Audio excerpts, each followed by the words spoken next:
तर नमस्कार मित्रांनो, ट्रेड नॉलेज मराठी या यूट्यूब चॅनलवरती तुमचं सर्वांचं स्वागत करतो. मित्रांनो, आजचा जो आपला टॉपिक आहे तो आहे डिमांड आणि सप्लायर्स.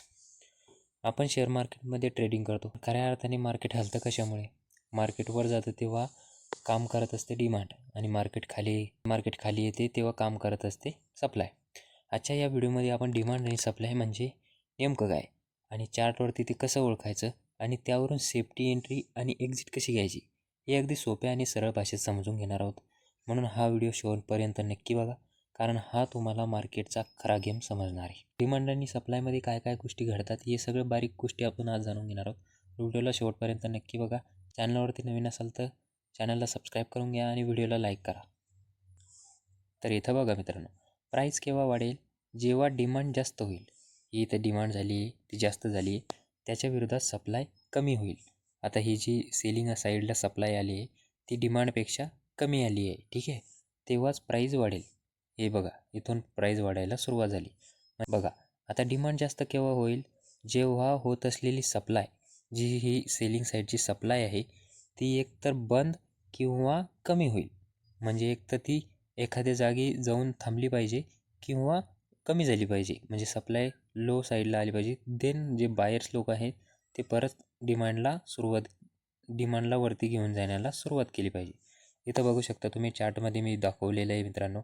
हे बघा, इथं डिमांडला सुरुवात झाली आहे, ठीक आहे. डिमांड जास्त झाली आहे, त्यानंतर सप्लाय कमी झाली आहे डिमांडपेक्षा. जिथून डिमांड सुरू झाली आहे त्यानंतर सप्लाय कमी झाली आहे आणि नंतर नेक्स्ट डिमांड परत जास्त झाली. इथं तसंच दिलं आहे, जेव्हा डिमांड जास्त होईल त्याच्या विरोधात सप्लाय कमी होईल, ठीक आहे. डिमांड झाल्यानंतर सप्लाय कमी झाली तेव्हाच प्राईस वाढवण्याला सुरुवात होईल. म्हणजे आपण ट्रेड कुठे घेतला पाहिजे? डिमांड आली, डिमांडनंतर सप्लाय कमी आली, मग नंतर परत डिमांड येणार. का? तर हे प्रिन्सिपल आहे मार्केटचं. अपसाईड मोमेंटम झाला, देन सेलर कमी आले, नंतर बाहेर जास्त येतात. ही एक गोष्ट आहे, ठीक आहे. आता सिंपल तसंच आपलं डाऊन साईडला पण असतं. तर आता हे बघा, इथं प्राईस केव्हा घटेल? जेव्हा सप्लाय जास्त होईल व त्याच्या विरोधात डिमांड कमी होईल. आता पहिले कसं होतं, डिमांड जास्त झाली की सप्लाय कमी होती, मग डिमांड जास्त होणार होती. आता कसं आहे, सप्लाय जास्त झाली आहे, डिमांड कमी आहे आणि आता परत सप्लाय जास्त होणार. आणि सप्लाय जास्त केव्हा होणार आहे मित्रांनो? जेव्हा होत असलेली डिमांड बंद किंवा कमी होईल. आता समजा एखाद्या जागेपासून डिमांड चालू आहे, ठीक आहे. डिमांड कमी झाली, सप्लाय जास्त व्हायली, परत डिमांड कमी होईल, परत सप्लाय जास्त सुरू होईल. आता ह्या ज्या चार्टमध्ये जी दाखवलेलं आहे बघा, इथं डिमांड कमी आली, परत सप्लाय जास्त झाली, परत डिमांड कमी आली, परत सप्लाय जास्त झाली, परत डिमांड कमी, परत सप्लाय जास्त. तर यात सेलर लोक जास्त असली का म्हणजे सप्लाय जास्त झाली. डिमांड म्हणजे इथून बायर्स लोकांनी खूप ताकद लावली मार्केटला वर नेण्याची, परंतु सप्लायर्स जास्त असल्यामुळे काय झालं, मार्केटने डाऊन साईडला मोमेंटम केला. आता हे तुम्हाला सिंपल चार्टमध्ये मी समजून सांगतो. फक्त लक्षात काय ठेवायचं आहे, सप्लाय जास्त केव्हा होणार आहे? जेव्हा डिमांड कमी होईल, ठीक आहे. आणि जेव्हा डिमांड जास्त होईल तेव्हा सप्लाय कमी होईल. या दोन गोष्टी लक्षात ठेवायच्या फक्त. सिंपल लॉजिक आहे. सप्लाय जास्त होणार जेव्हा डिमांड कमी होईल आणि डिमांड केव्हा जास्त होईल? जेव्हा सप्लाय कमी होईल, ठीक आहे. बस या दोन गोष्टी लक्षात ठेवा, बाकीच काही अवघड नाही. बघा, आता समजा एक सपोर्ट लेवल आहे, ठीक आहे. आता हा सपोर्ट लेवल आहे, सपोर्टवरती बाईंग आली, ठीक आहे. आता एखादा हा सपोर्ट कोणता असू शकतो? मागच्या दिवशीचा क्लोजिंग प्राईस असू शकतो किंवा एखादा मेजर सपोर्ट, ठीक आहे. आता इथून मार्केटमध्ये अपसाईड मोमेंटम आला. आता समजा 100ची प्राईस आहे ती 140पर्यंत गेली, ठीक आहे. आणि तिथून ना मार्केटमध्ये सप्लाय यायला सुरुवात झाली. सप्लाय कुठपर्यंत आली? 140ची प्राईस फक्त 120पर्यंत घेऊन आली. म्हणजे मार्केटमध्ये अजून कोण स्ट्रॉंग आहे? बायर्स, ठीक आहे. आता हे बायर्स लोक जास्त आहे ना, मग हे काय करतील? परत इथून बाईंगला म्हणजे डिमांडिंगला सुरुवात करतील आणि मार्केटला अपसाईड मोमेंटम करून घेतील. याचं काय झालं रिझल्ट? डिमांड जास्त होती, सप्लाय कमी आली, परत जास्त डिमांड आली. म्हणजे आपल्याला जी एंट्री घ्यायची ती कुठे घ्यायची आहे? इथं, सप्लाय कमी झाल्यानंतर. आता यात भरपूर ठिकाणी मग तुम्हाला एखादा हॅमर दिसेल किंवा एखादी बुलिश इंगल्फिंग पॅटर्न वगैरे दिसेल. आता हे जे गोष्टी कुठं अप्लाय करायच्या? ह्याच ठिकाणी अप्लाय करायच्या. लोक काय करतात, आता समजा मार्केट अपसाईड मोमेंटम केलं आहे, इथं हॅमर वगैरे दिसला का मार्केटमध्ये इथंच एंट्री घेऊन घेतात. बघा, समजा आता मार्केटमध्ये फुल डिमांड आली, ठीक आहे. आता इथून ना मार्केटमध्ये सप्लाय सुरू होणार आहे. आता सप्लाय सुरू होताना काय करते मार्केटमध्ये? समजा एखादी डिमांड लेवलवरतून सप्लाय आली, ठीक आहे. आणि परत तिथून डिमांड कमी आली. आता डिमांड याच्यावरती जायला पाहिजे ना, तर नाही गेली. पण नेक्स्ट काय होणार, नेक्स्ट सप्लायला सुरुवात होणार. म्हणजे आपण काय 2 गोष्टी काय शिकलो आहे, की जोपर्यंत डिमांड येते आहे, डिमांडपेक्षा सप्लाय कमी आली, देन डिमांड येते आहे. पण आता काय होतं आहे, सप्लाय जास्त आली आहे आणि डिमांड कमी आली. डिमांड कमी आल्यानंतर इथून काय होणार, मग सप्लाय जास्त होणार. ठीक आहे. तर ही गोष्ट लक्षात ठेवायची. मार्केटमध्ये एखाद्या ठिकाणी लेवल आहे.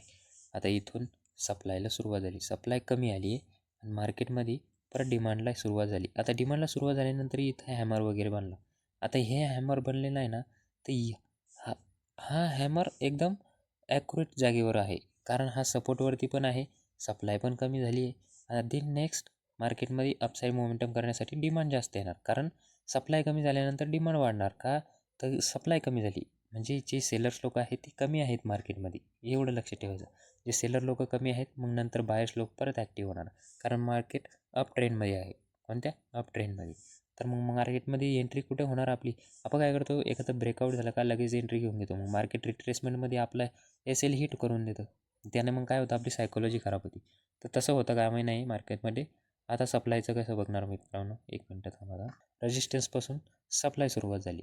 आता सप्लायनंतर डिमांड बघावं लागणार आपल्याला. आता डिमांड जर कधी मार्केटमध्ये कमी आली, ठीक आहे, तर मग नंतर काय होणार, नेक्स्ट परत सप्लायला सुरुवात होणार आहे. सप्लाय कुठपर्यंत येणार आहे, ही जी डिमांड झाली आहे ते डिमांडच्या लो तोडणार आहे. कारण मार्केटमध्ये हे तथ्य आहे की कधीही मार्केट जिथून सप्लाय सुरू झाली आहे किंवा डिमांड सुरू झाली आहे त्याच्या हाय पॉईंट किंवा लोअर लो पॉईंटपर्यंत जातच. कारण मार्केटमध्ये ते ते अल्गोरिदमच मार्केटचा तसा आहे की एखादी लेवल आहे, त्या लेवलला ब्रेक करणार, देन स्टॉप होणार. नेक्स्ट ज्या साईडला मार्केटला स्टॉप लॉस भेटतील त्या साईडला मार्केट. मी आता मागचा व्हिडिओ बघितला, मी तुम्हाला मागचा व्हिडिओ सांगितला आहे बघा, की मार्केटमध्ये कशा प्रकारचे ऑपरेशन होतात किंवा कशा प्रकारचे गेम होतात. हे 2 व्हिडिओ मी तुम्हाला मागच्याच व्हिडिओमध्ये समजून सांगितले. त्यात जे काम होतं ना, त्यावरूनच ही गोष्ट समजून घेणे आपल्याला की डिमांड आणि सप्लाय कशा प्रकारे काम करतात. तर मित्रांनो बघू शकता, इथून सप्लायला सुरुवात झाली आहे, इथपर्यंत सप्लाय आल्यानंतर इथं जी डिमांड आली आहे ती कमी आली आहे सप्लायपेक्षा. ठीक आहे. आपलं काय सांगितलं आहे मी, डिमांड जर कमी आली परत सप्लाय जास्त येणार, परत डिमांड जर कमी आली परत सप्लाय जास्त येणार. म्हणजे हायर हाय ते लोअर लो नाही का, लोअर लो हायर हाय, लोअर लो हाय. त्याचा रिझल्ट काय आहे की जिथून डिमांड आली, डिमांड जर सप्लायपेक्षा कमी आली तर परत इथून लोक सेलिंगला अटॅक करतील. का तर डिमांड हे बघा मित्रांनो, इथून सप्लायला सुरुवात झाली, सप्लाय आली, डिमांड सप्लायपेक्षा कमी आली, परत सप्लाय जास्त आली, परत सप्लाय जास्त आली, परत डिमांड कमी आली, परत सप्लाय जास्त आली, मग डिमांडला सुरुवात झाली. आणि डिमांड जितकी डिमांड आली त्यापेक्षा इथं बघा सप्लाय कमी आली. ठीक आहे. आता हे इथून कसं काय चेंज झालं, तर इथं सपोर्ट लेवल असू शकतो, एखादी क्लोजिंग प्राईस असू शकते किंवा पिवोट पॉईंट असू शकतो. तर यामुळे ना इथं डिमांडला जास्त इन्क्रिमेंट झाले, म्हणजे डिमांडला जास्त इथं म्हणजे बायर्स लोकांनी जास्त पोझिशन तयार केल्या आणि ते सेलर लोक इथं कमी झाले. जसे तुम्ही सेलर लोक बघितले ना कमी झाले, म्हणून इथं बघा बाईंग साईडला एकदम स्पीडली मोमेंटम आला. इथं परत मग डिमांड आली, देन सप्लाय कमी आली, मग डिमांड आली. म्हणजे सप्लाय आणि रेजिस्टन्सवर कसे बघतं मित्रांनो. आता बघा, इथं समजा एखादी लेवल आहे, ठीक आहे. आता हे तुम्हाला साईडला दाखवतो. आता इथून मार्केटमध्ये सप्लाय आली, ठीक आहे. आता हा सपोर्ट होता, आता सपोर्टवरती एकदम सप्लायला बंद होऊन जाईल किंवा कमी होऊन जाईल. ठीक आहे. इथं आता समजा कमी झाली होती समजा सप्लाय, म्हणजे जितकी सप्लाय व्हायची तितकी झाली, कारण खाली सपोर्ट होता. देन बायर्स इथं ॲक्टिव्ह झाले. बायर्स ॲक्टिव्ह झाल्यानंतर सप्लाय, म्हणजे ज्यांना कळालं की आता इथून मार्केट अपसाईड पण मोमेंटम करू शकतो, त्यांनी ती सेलिंग सुरू केली का, बिलकुल नाही. मग ते कमी लोक आले समजा सप्लायर्स, मग नंतर डिमांडला सुरुवात झाली. तर तुम्ही बघू शकता मार्केटमध्ये अपसाईड मोमेंटम झाला, परत इथं सप्लाय कमी, परत अपसाईड मोमेंटम झाला. का तर इथं डिमांड जास्त इनक्रीज झाला. कुठून झाला तर ह्या लेवलपासून. मग हा लेवल सपोर्ट असू शकतो म्हणजे एखादा क्लोजिंग प्राईसवर. आता इथं डिमांड जास्त आली ना, मग सप्लाय कमी आली, म्हणून इथं डिमांडला सुरुवात झाली. कळालं ना तुम्हाला, ते सिम्पल आहे. आता मी तुम्हाला हे डिमांड साईडचं पण दाखवतो. बघा, मार्केटला इथं डिमांडला सुरुवात झाली, देन सप्लाय कमी आली, परत डिमांड आली, परत सप्लायला कमी आली, आणि मग डिमांडला सुरुवात झाली. डिमांड एकदम स्पीडमध्ये आली, परत सप्लायला कमी आली, परत मग सप्लाय कमी आली म्हणून डिमांड जास्त आली. आता इथं कसं मार्केटमध्ये मूव कसा चेंज झाला असता बघा.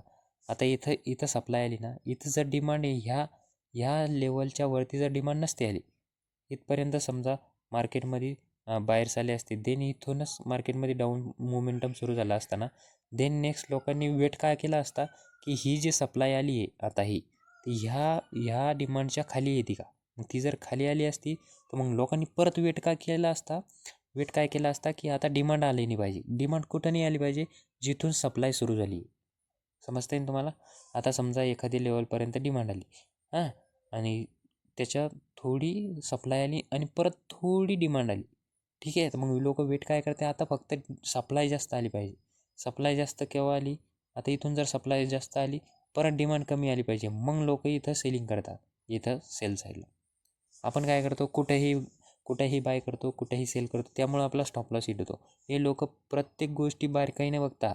आता समजा मार्केटमध्ये अपसाईड मोमेंटम व्हायचं आहे ना, तर मग मार्केटला आहे ना एकदा अपसाईड मोमेंटम करू द्या, सप्लाय कमी होऊ द्या, आणि देन नेक्स्ट बाईंगला सुरुवात होती ना, तेव्हा लोक इथं बाय करतात. आपल्याला माहीतच नाही ना, आता डिमांड विरुद्ध सप्लाय जेव्हा कमी येईल तेव्हा डिमांड येईल, किंवा सप्लायच्या विरुद्ध जेव्हा डिमांड कमी येईल तेव्हा सप्लाय जास्त होईल. परंतु आपण कुठेही बाय करतो ना. आता समजा इथं लेवलवरती हॅमर वगैरे दाखवला, किंवा मी कधीही सांगतो तुम्हाला, हॅमर वगैरे यांच्या भरवशावर राहू नका. हे कधी काम करतात, एखादी लेवल आहे सपोर्टची, सपोर्ट लेवलवरती हॅमर बनला, ठीक आहे, ओके, आणि तो फक्त फर्स्ट मूव पाहिजे नाही. कारण मी मागच्या व्हिडिओमध्ये सांगितलं तुम्हाला की फर्स्ट मूवमध्ये कधीच फसू नका.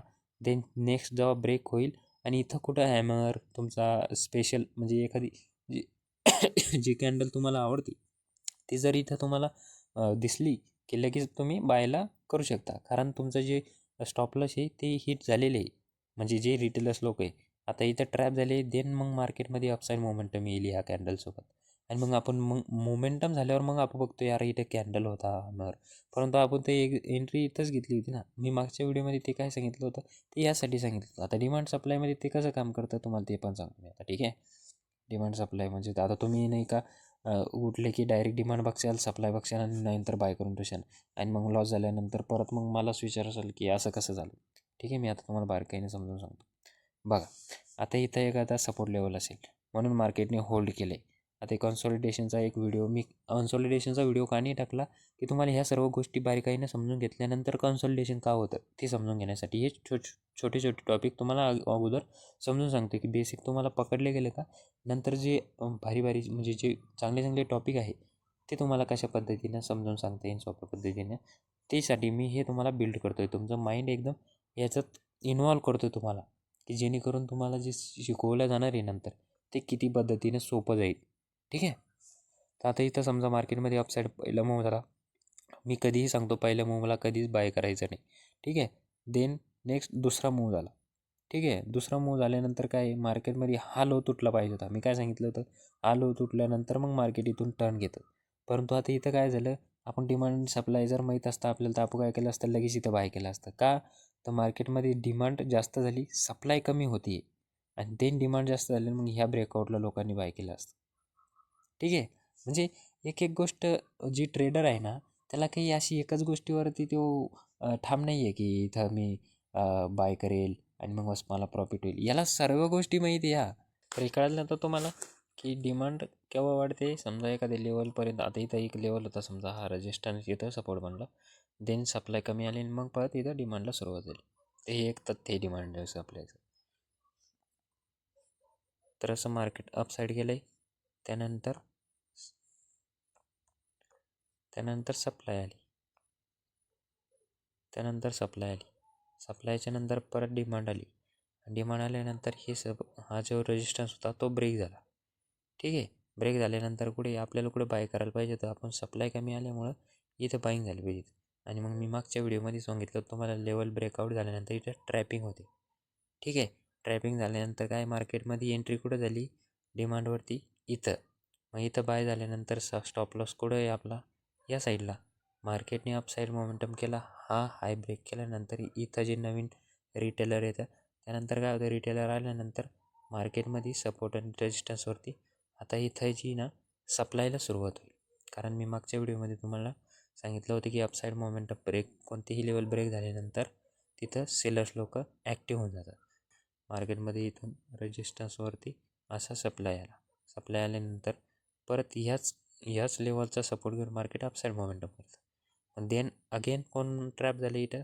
नवीन बायर्स. ठीक आहे, जसे बायर्स कमी झाली का मार्केटमध्ये इथं समजा म्हणजे इथून बायर्स आले आणि इथं जे नवीन होते समजा रिटेलर त्यांनी बाय केलं का तर मार्केट आता अपसाईड मोमेंटम रिटेस्ट वगैरे घेऊन अपसाईड जाते.